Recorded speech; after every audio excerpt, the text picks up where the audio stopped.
Yo, what's good, y'all? It's your boy Brody. Thank y'all as always for tapping into the Broadcast Network. And I briefly want to talk about last night's Iowa versus LSU rematch of the century from last year's Women's National Championship game. This time it was in the Elite Eight with a chance to go to the Final Four. Iowa did win this time, winning 94-87, beating LSU. Caitlin Clark had 41 points, and she had that look in her eye like she was not going to lose last night.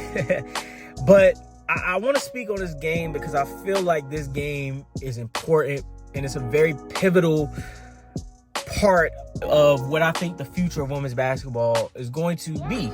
So last year I came on after the national championship game and just said how something felt different about the game. And last night was definitely a personification of that, because last night the interest felt a lot genuine. I felt like a lot more people felt like, yo, I got to sit down and watch this game.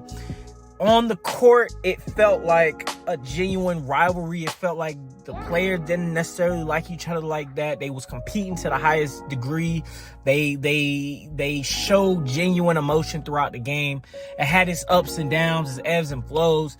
And last night to me showed, and it proved that right now, in terms of the sport of basketball as a whole, men and women, that the women's game is a lot more interesting than the men's game right now. Like, to see how Angel Reese had the crown on the bench before the game. Like I said before, the look in Caitlin Clark's eyes throughout that, where she was like, yo, I'm not going to lose this tonight. The crowd being so invested and so interested in this. That, to me, shows the value in the future of the women's game. And will continue to say that it's going to center around, and I'll throw one more name out there as I continue with this point. It's going to center around Caitlin Clark and Angel Reese, because they represent just two different Americas. People like Caitlin Clark is middle America, white girl, toe the line of the right, if you will. And you got Angel Reese, who is the Instagram chick. Like, she's black as black can be, from Baltimore. Like, it represents two different Americas. And this is the same sort of thing that we saw back in the day with Larry Bird and Magic Johnson. Like, a lot of people won't talk, or they don't talk about it now. But back then, a lot of the same things that we're seeing with this rivalry played out the exact same way back then. And another name that I want to throw out there is Juju Watkins, who plays for USC.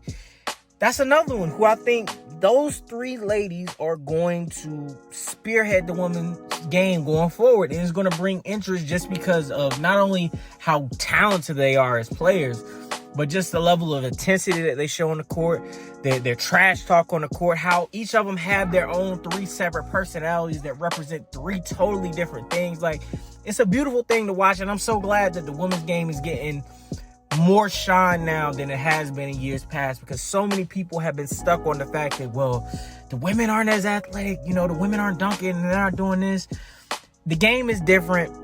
The personalities are different. The way it's played is different. And last night showed that, and it showed that the interest level is there if you give people just good competition, good basketball. And that's what we saw last night. That's what we've seen throughout the year, throughout this whole entire women's basketball season, especially in this tournament.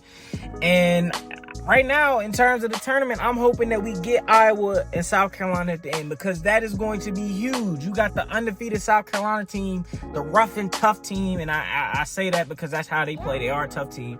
And Caitlin Clark going up against the Beast. Like, those are the type of stories that we want to see in college basketball and basketball, period. But the part about it that makes it even better is that you can tell that these people, there's a genuineness to it. There's not a fabricated sort of rivalry. It's not like, in the men's game where it just seems like everybody's friends. The women's game, it seems like there's genuine rivalries, genuine dislike, and just genuine personalities that are purposefully different and presenting themselves as such. So that's how I feel about the game last night. Shout out to Caitlin Clark, like I said, 41 points. Shout out to Angel Reese, too. She had 17 and 20.